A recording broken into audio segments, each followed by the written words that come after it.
Olá pessoal, sejam bem-vindos no nosso canal. Hoje falaremos sobre a segunda vinda de Jesus à Terra, parte 1. Então, esse tema será tratado em 2 vídeos. Esse será a primeira parte e prosseguiremos para a finalização com a segunda parte, o segundo vídeo. Na Bíblia, a gente vai ler várias passagens, eu vou citar algumas, em que Jesus Cristo, ou os seus discípulos, ou até no Antigo Testamento, a segunda vinda de Jesus já é relatada. Então, a gente vai ler isso, uma passagem bíblica do Antigo Testamento. Jesus não tinha vindo nem a primeira vez, mas essa passagem ela já cita a segunda vinda de Jesus, em função dos fatores que já sabemos que ocorrerá com a segunda vinda de Jesus, que é o fim da morte, a chegada da salvação, o juízo final, a ressurreição. Então, a gente vai ler Isaías, capítulo 25, versículo 8 e 9, que diz o seguinte: aniquilará a morte para sempre, e assim enxugará o Senhor Deus as lágrimas de todos os rostos e tirará o opróbrio do seu povo de toda a terra, porque o Senhor o disse. E naquele dia se dirá: eis que este é o nosso Deus, a quem aguardávamos, e ele nos salvará. Este é o Senhor, a quem aguardávamos, na sua salvação gozaremos e nos alegremos. Então essa palavra, essa passagem do Antigo Testamento, ela tem uma correlação muito forte com as passagens de Apocalipse. Ela indica o fim da morte e tudo mais na volta de Jesus Cristo.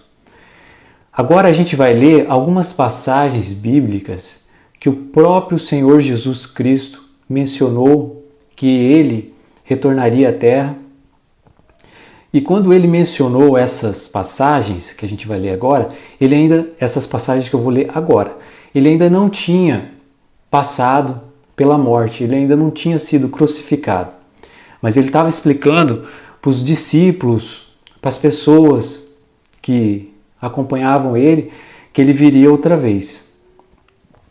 Então vamos ler João 14, versículos 2 e 3, que diz o seguinte: na casa de meu pai há muitas moradas. Se não fosse assim, eu vou-lo teria dito: vou preparar-vos lugar. E quando eu for e vos preparar lugar, virei outra vez e vos levarei para mim mesmo, para que onde eu estiver, estejais vós também. Então Jesus estava explicando para os discípulos dele que quando ele retornasse pela segunda vez, eles estariam com Jesus. E Jesus mostraria para eles as moradas que tem na casa do Pai. Então, somente com essa segunda vinda de Jesus, que esse encontro aconteceria novamente entre ele e os discípulos, neste caso, no caso de estarem salvos e vivendo a salvação eterna. Prosseguindo, lemos o livro de Mateus, capítulo 24, versículo 36, que diz o seguinte: mas daquele dia e hora ninguém sabe, nem os anjos do céu, mas unicamente meu Pai. São passagens bíblicas ditas pelo próprio Senhor Jesus Cristo, informando que ele voltaria e como se daria essa volta. Essa volta não é algo programado para que as pessoas saibam. Não que a gente não possa inferir que os tempos já estão próximos, mas que não teria uma data fixa para que essa data ocorresse, exceto pelo Pai que sabe. Vamos ler outra passagem. Um pouquinho mais à frente, Mateus 24, versículo 42. Vigiai, pois, porque não sabeis a que hora há de vir o vosso Senhor. Então Jesus estava explicando para eles, vocês não vão saber que horas eu vou chegar, que dia eu vou chegar. Então vigiai, orai, estejam preparados para esse evento que vai ser o maior da sua vida, maior da vida de qualquer pessoa. Prosseguindo, Mateus 24, versículo 44. Por isso, Jesus falando esses textos, por isso, estai vós apercebidos também, porque o Filho do Homem, no caso, ele próprio, Jesus Cristo, há de vir à hora em que não penseis. Que vai ser mais ou menos naquela época do dilúvio, né? Que Noé estava fazendo a arca e as pessoas estavam vendo a arca sendo construída, estavam vendo as coisas acontecerem.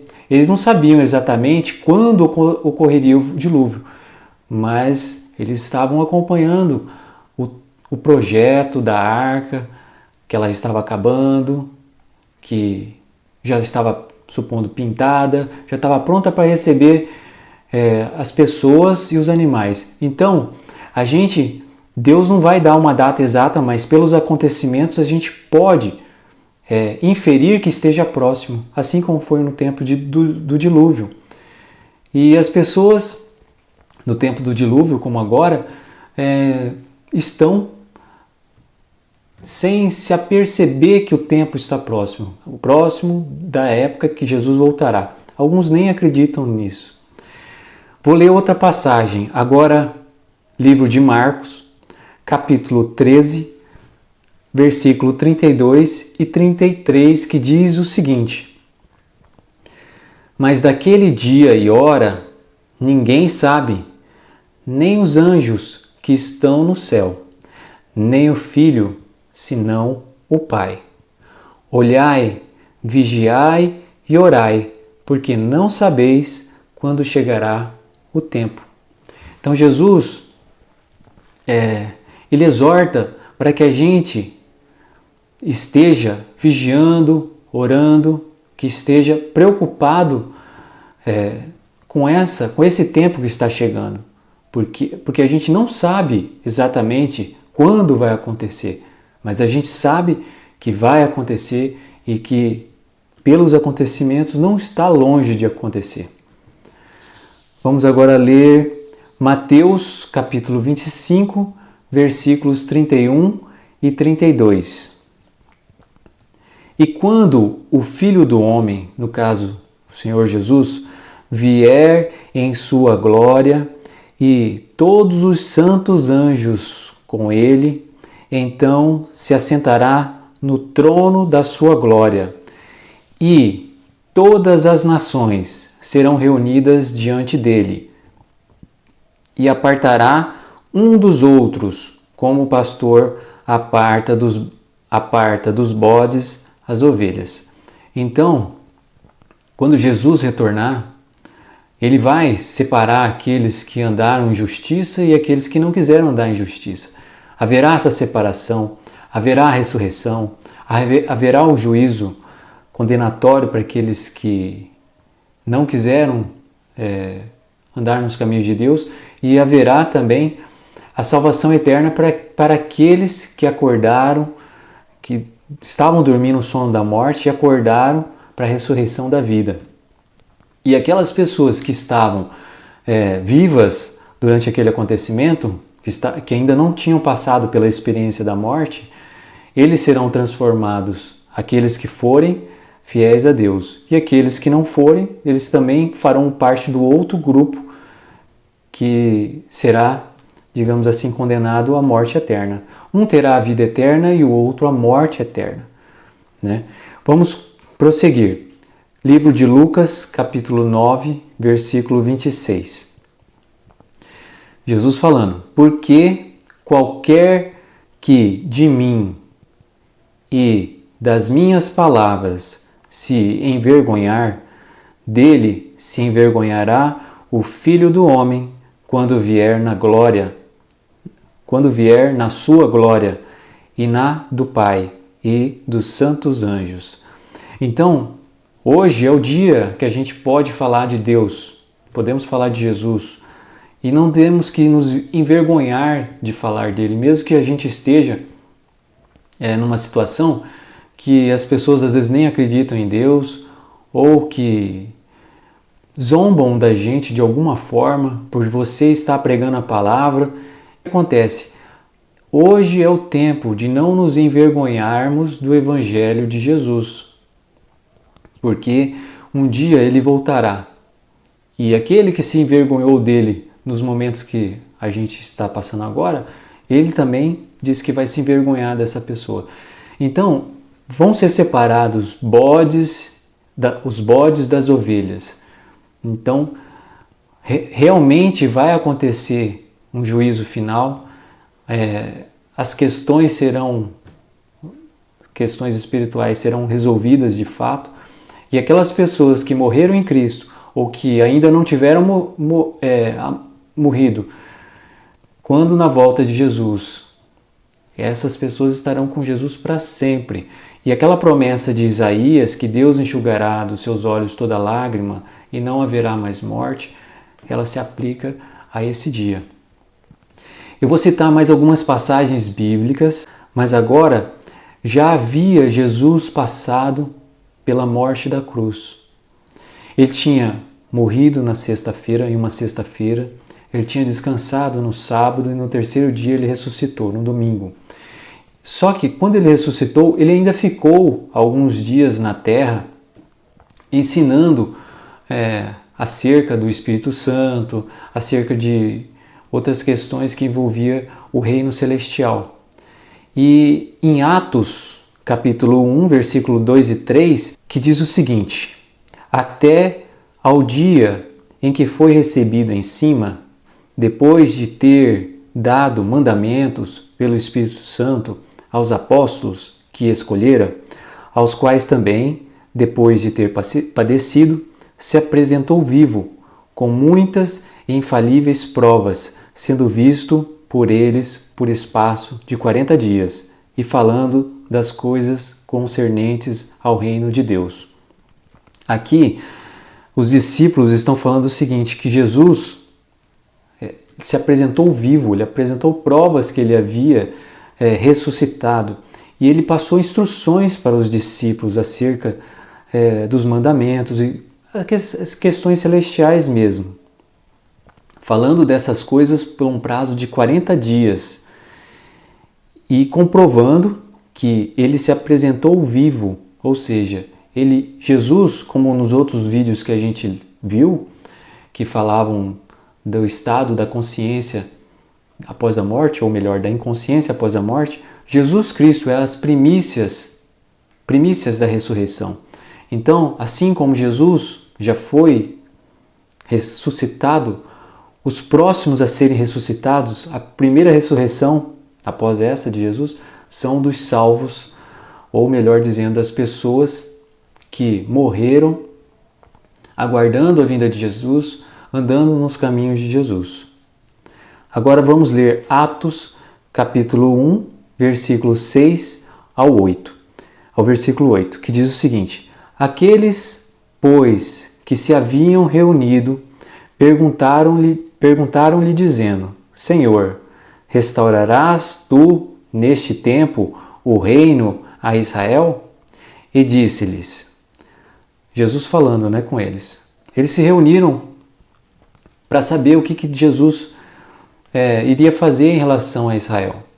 Porque a questão do povo israelita, eles acreditavam que aquela salvação ela seria terrena, eles ainda não estavam plenamente entendendo todas as passagens que Jesus estava ensinando para eles. E isso foi sendo aprendido com o tempo. Porque daí eles se juntaram e perguntaram para Jesus, a gente vai ver Israel ser restaurado neste templo e tudo mais? E Jesus falou o seguinte para eles, e disse-lhes, não vos pertence saber os tempos ou as estações que o Pai estabeleceu pelo seu próprio poder, mas recebereis a virtude do Espírito Santo, poder do Espírito Santo, que há de vir sobre vós, e ser-me-eis testemunhas, tanto em Jerusalém, como em toda a Judéia e Samaria, e até aos confins da terra. Eles provavelmente nem imaginariam que esse evangelho seria pregado para toda a terra, né? Hoje é praticamente quase impossível que alguém não tenha ouvido falar da Bíblia ou de Deus ou das questões religiosas que envolvem Jesus Cristo. Então, Jesus explicou para eles: vocês vão pregar aqui, Judéia, Samaria, Jerusalém, mas até os confins da terra. Então, que Jesus queria que o Evangelho primeiro fosse pregado a todas as nações, para que ele pudesse voltar. Porque Jesus, por mais que Jesus, sendo judeu, nasceu dentro do povo judeu, e por ser o povo de Deus também, mas Deus, Jesus no caso, após a sua morte, ele quer que todo aquele que seja um ser humano, seja um homem ou uma mulher, eles possam ser um israelita espiritual, ou melhor dizendo, um cristão mesmo, alguém que pudesse também ter essa salvação. E israelita ou não vai depender se a pessoa tem aquela, digamos assim, aquela nacionalidade, se ele é israelita, ou se ele é brasileiro, ou se ele é americano, mas vai depender do que ele aceita em relação ao Senhor Jesus. O que é o Senhor Jesus para ele? Porque Jesus é o nosso Salvador. Prosseguindo, esse texto agora, Atos 1, versículo 9 a 11, ele é mais claro em dizer que Jesus voltará da mesma forma que ele subiu.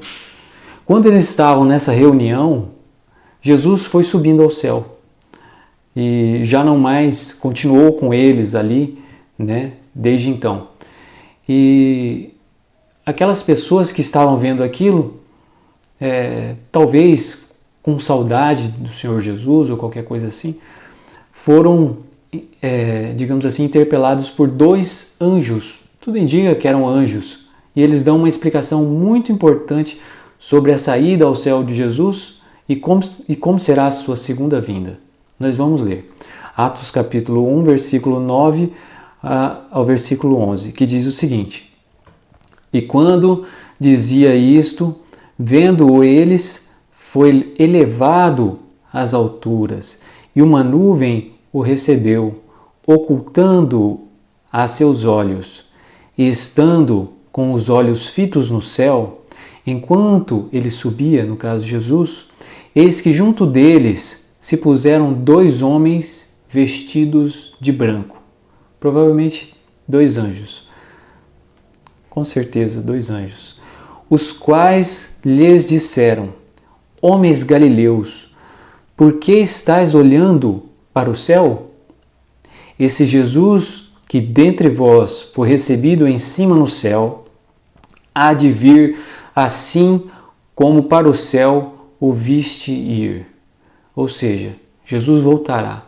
E dessa vez ele não voltará como ele veio a primeira vez. Como ele veio a primeira vez, ele veio como uma criança, veio como um recém-nascido.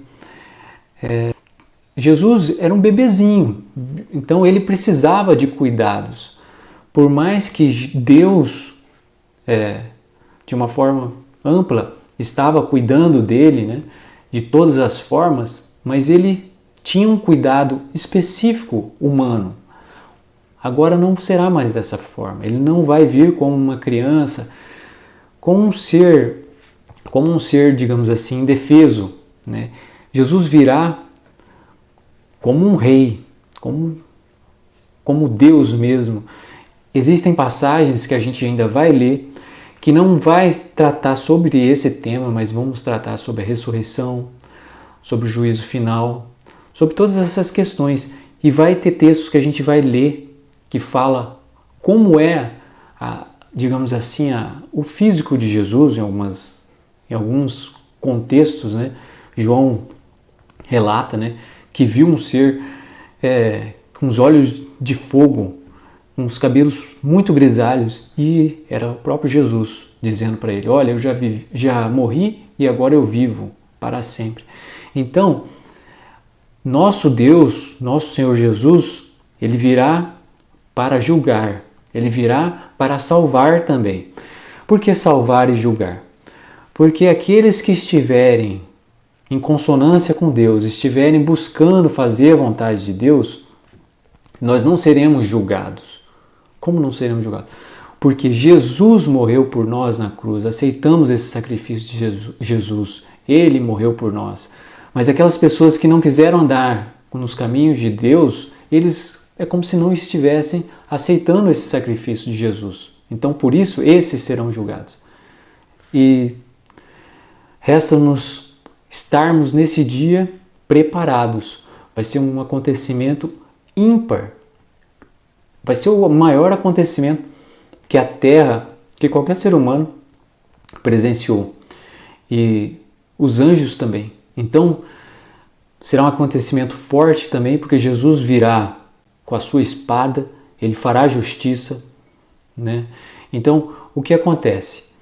A gente tem que estar em consonância com Deus. Não porque eu vou morrer porque não vou obedecer a Deus. Não é exatamente isso. Lógico, a gente tem que procurar preservar a nossa vida. Mas não é isso. Jesus, em todas as circunstâncias da Bíblia que a gente pode ler, Deus é um ser justo, tão justo que a sua palavra, quando dita, quando empenhada, ela é cumprida 100%. Quando Deus falou para Adão e Eva: olha, se vocês comerem desse fruto, o resultado é a morte. A gente morre hoje. Precisou Jesus falar assim: olha, eu vou pagar o preço. Daí eu pago o preço. Jesus morreu por nós na cruz. Não é uma coisa assim simples. O próprio Deus. Uma vez eu estava numa reunião secular e certa ocasião uma pessoa que, salvo engano, ele era ateu, com todo respeito aos ateus, né? Que eles também são filhos de Deus, e a gente, quem somos nós para criticar qualquer pessoa, principalmente essas pessoas. Mas ele tinha um entendimento equivocado do que aconteceu para que Jesus morresse. Ele estava conversando com uma outra pessoa e eu também estava participando daquela conversa, mas não tão diretamente como essas outras pessoas, né? Mas estava ali envolvido, poderia até comentar, e como eu comentei, mas eu não estava participando diretamente. Mas ele comentou uma situação. Ele falou o seguinte, que ele acreditava que Jesus morreu por causa do poder que Jesus queria conquistar naquela época, que Jesus queria obter naquela época. E pelo contrário, qualquer riqueza, qualquer reinado para Jesus nessa terra seria uma desonra. Por que uma desonra? Porque ele é rei no céu. Ele é rei, ele é dono de tudo. Então, não era porque ele queria obter o poder aqui nessa terra. Pelo contrário, ele não fez questão de nenhum poder nessa terra, porque ele sabia que nessa terra não era o reino dele. Porque às vezes muitas outras pessoas hoje em dia, é porque vamos orar para que Deus faça com que o Brasil seja perfeito para a gente morar. Não vai acontecer de termos um lugar que seja perfeito para morar, porque aqui não é o nosso lugar. Somos estrangeiros aqui. Lógico, temos que orar para que Deus, por mais que não seja o reino onde Jesus é o nosso rei, Deus também cuida para que possamos ter uma boa vida, uma boa estada aqui onde nós vivemos como estrangeiros, mas não é o nosso local de morada. Nosso local de morada é com Jesus na Canaã celestial, e isso ocorrerá por volta da segunda volta de Jesus. Essa segunda volta de Jesus, eu li poucas passagens, no segundo vídeo também vou citar, não vou citar todas, né, da Bíblia, senão a gente ficaria muito tempo, mas exaustivamente Isso é tratado na Bíblia. Temos que tratar isso com seriedade, assim como tratamos com seriedade o nosso trabalho, nosso ganha-pão, nossa família, da gente prover alimento para a família e tudo mais. Isso é muito, muito, muito importante. Mais importante do que todas as coisas que eu falei que são importantes, mas a volta de Jesus é muito importante. É a coisa mais importante que temos que nos lembrar. Que Deus te abençoe. Espero que daqui uma semana, a gente postando o segundo vídeo, você acompanhe também o final dessa história. Que Deus te abençoe. Até mais.